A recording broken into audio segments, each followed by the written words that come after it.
تو یہ 10 دن جو آ رہے ہیں یہ بڑے مبارک ہیں، بڑے مبارک ہیں. یعنی یہ جو ذوالحجہ کے 10 دن ہیں یہ رمضان المبارک کے ایام سے بھی زیادہ افضل ہے. یہ 10 دن جو ہے ذوالحجہ کے 10 دن رمضان المبارک کے ایام سے بھی زیادہ افضل. اور یہ ذوالحجہ کے 10 دن کی راتیں ہیں، یہ شب قدر کے علاوہ رمضان المبارک کی راتوں سے بھی زیادہ افضل. صرف شب قدر افضل ہے ان راتوں سے. اسی لیے اللہ جل جلالہ وعم نوالہ نے ان 10 دنوں کی قسم کھائی ہے، والفجر ولیال عشر. میں 10 راتوں کی قسم، فجر کی قسم، 10 راتوں کی قسم. یہ 10 دن. اور اللہ کے نبی صلی اللہ علیہ وسلم ارشاد فرماتے ہیں کہ ما من ایام العمل الصالح احب الی اللہ فیہا من ہذہ.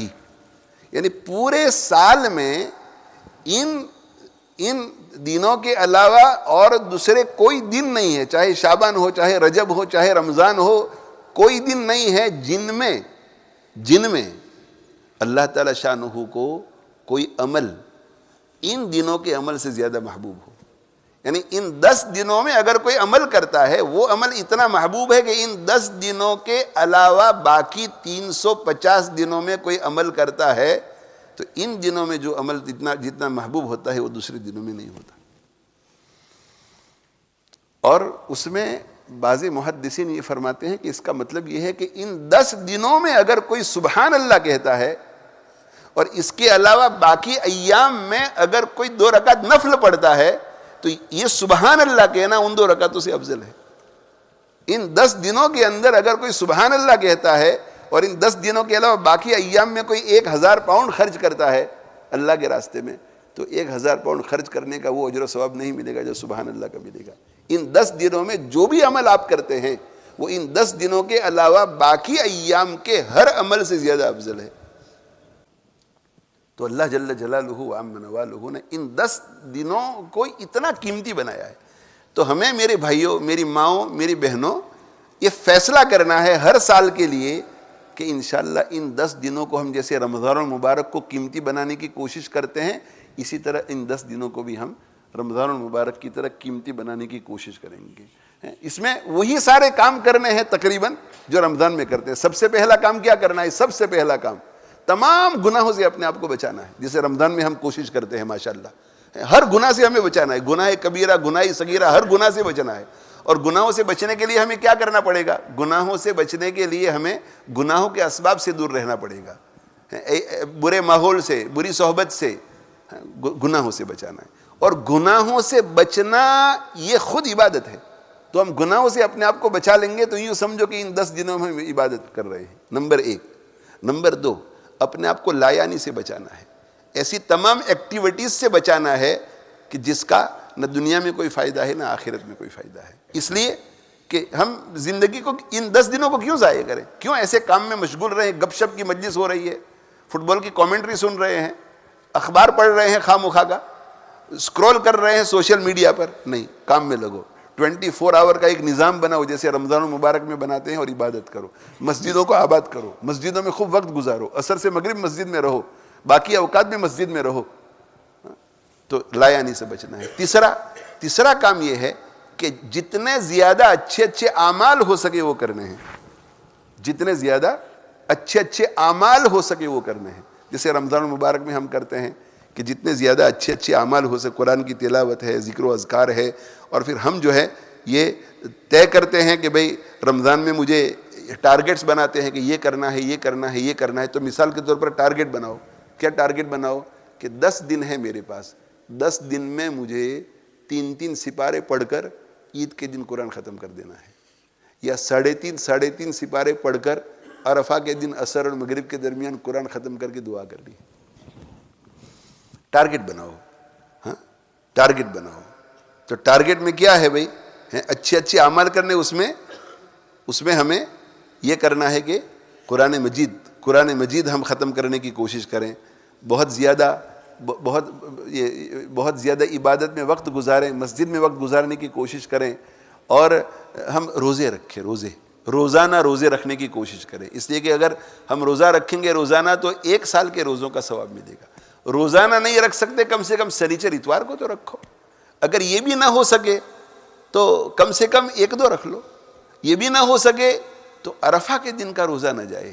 عرفہ کے دن اگر روزہ رکھیں گے تو 1 سال کے روزوں کا ثواب ملے گا، اور پچھلے 1 سال اور اگلے 1 سال، پچھلے 1 سال اور اگلے 1 سال اس کے صغیرہ گناہ معاف ہو جائیں گے. آپ صلی اللہ علیہ وسلم نے یہ فرمایا. اور بعض علماء نے یہ کہا ہے کہ اگر کسی کو عرفہ کے دن کے روزہ رکھنے کی توفیق مل جائے تو ایسا سمجھا جائے کہ 1 سال تک اب زندہ رہے گا. اس لیے کہ حدیث شریف میں کیا ہے کہ عرفہ کے دن کا روزہ رکھتا ہے، اس کے پچھلے 1 سال کے اور آئندہ 1 سال کے صغیرہ گناہ معاف ہو جاتے ہیں. تو آئندہ 1 سال تک زندہ رہنے والا ہوگا تو آئندہ 1 سال کے صغیرہ گناہ معاف ہوتے ہیں. اس لیے روزہ رکھے. سمجھے بات؟ اور رات کو جو ہے رات کے بارے میں آتے کہ 10 راتیں عید کی رات سمیت، ان 10 راتوں میں سے ہر رات کی عبادت لیلۃ القدر کی عبادت کی طرح ہے. تو راتوں کو جاگنے کی کوشش کرے، عبادت کرے. آج کل تو راتیں بہت چھوٹی ہیں، روزے مشکل ہے. سمر میں روزے مشکل ہیں، رات کی عبادت آسان ہے. اس لیے کہ صبح صادق آج کل اب 1:30-2 بجے ہوگی، تو بس مغرب سے لے کر یہ 1:30 تک کا خیال کرنا ہے آپ کو. اگر عبادت کر لی تو شب قدر کا ثواب ملے گا 5 راتوں میں. تو شب قدر، اور اگر نہیں کر سکتے تو کم سے کم اتنا کرو کہ مغرب کی نماز پڑھنے کے لیے مسجد میں آ جاؤ، جماعت کے ساتھ مغرب کی نماز پڑھو. مغرب سے عشاء بہت کم وقت ہوتا ہے، عبادت میں مشغول رہو. پھر عشاء کی نماز پڑھو، عشاء کی نماز پڑھ کر کے گھر چلے جاؤ، اور عشاء کی نماز کے بعد 2 رکعت تہجد پڑھ لو، 4 رکعت تہجد پڑھ لو، اور پھر فجر کے لیے اٹھنے کی نیت سے سو جاؤ. اللہ تعالیٰ شانہ بھائی ہمیں عمل کی توفیق عطا فرماوے. اور ذکر جو ہے، ذکر ان ایام میں ذکر خوب کرو. بولے یہ وَيَذْكُرُ اللَّهَ فِي أَيَّامٍ معلومات، یہ ایام معلومات سے مراد یہ 10 دن ہے کہ اللہ تعالیٰ شانہ کا خوب ذکر کرو. اور ان میں ذکر کیا کرنا ہے بھائی؟ ذکر ہمارا جو ڈیلی ذکر ہے وہ اہتمام سے کرو. ڈیلی ذکر جو ہم کر رہے ہیں، دعاؤں کی کتابیں پڑھ رہے ہیں، تسبیحات پڑھ رہے ہیں، اور قرآن مجید کی تلاوت کر رہے ہیں، یہ کرو. اور قرآن مجید کی تلاوت تھوڑی بڑھا دو، اور اس کے علاوہ جو ہے درود شریف خوب پڑھو. اور یہ 2 ذکر جو ہیں وہ خوب پڑھنے ہیں. ایک ہے تیسرا کلمہ، مگر حدیث میں تھوڑی ترتیب میں فرق ہے. سبحان اللہ ولا الہ الا اللہ واللہ اکبر والحمد للہ، یعنی سبحان اللہ والحمد للہ ولا الہ الا اللہ واللہ اکبر. تو والحمد للہ کو آخر میں لے آنا ہے. سبحان اللہ ولا الہ الا اللہ واللہ اکبر والحمد للہ. اور اگر کسی کو یہ ترتیب یاد نہ رہے، بہتر یہ ہے کہ یہ پڑھیں، اس طرح پڑھیں، اس لیے کہ آقا صلی اللہ علیہ وسلم نے یہی سکھایا ہے. لیکن اگر کسی کو یہ یاد نہ رہے تو پھر تیسرا کلمہ پڑھو، سبحان اللہ والحمد للہ ولا الہ الا اللہ واللہ اکبر. یہ ہمارے پیارے آقا صلی اللہ علیہ وآلہ وسلم نے سکھلایا ہے کہ اس کو خوب پڑھا جائے. اور دوسری بات یہ ہے کہ وہ جو تکبیرات تشریق جو ہم ہر فرض نماز کے بعد پڑھتے ہیں عرفہ کے دن کی فجر سے، تو وہ تکبیرات تشریق اس وقت بھی پڑھنی ہے ہر فرض نماز کے بعد، اور چلتے پھرتے بھی اسے پڑھنا ہے. 10 کے 10 دن اللہ اکبر لا الہ الا اللہ واللہ اکبر اللہ اکبر وللہ الحمد. صحابہ کرام رضوان اللہ تعالی علیہ مجمعین چلتے پھرتے پڑھتے تھے. بعض صحابہ کے بارے میں آتے ہیں کہ بازار میں چلے جاتے تھے، اور بازار میں مینا کے بازار میں جاتے تھے حج کے دنوں میں، مینا کے بازار میں، اور مینا کے بازار میں جا کر کے پڑھتے تھے اللہ اکبر لا الہ الا اللہ واللہ اکبر وللہ الحمد. تو وہ سب دینی ذہن کے تھے، تو پورا بازار پڑھنے لگ جاتا تھا ساتھ میں. اور جو ہے وہ نماز کے بعد جو ہے مسجد میں جب تکبیر پڑھی جاتی تھی، تو مسجد میں تکبیر پڑھی جاتی تھی تو سنتے سنتے سنتے پورا مینا جو ہے تکبیر میں ایسا مشغول ہو جاتا تھا کہ پورا مینا ایسا لگتا تھا کہ ہل رہا ہے تکبیر کی وجہ سے.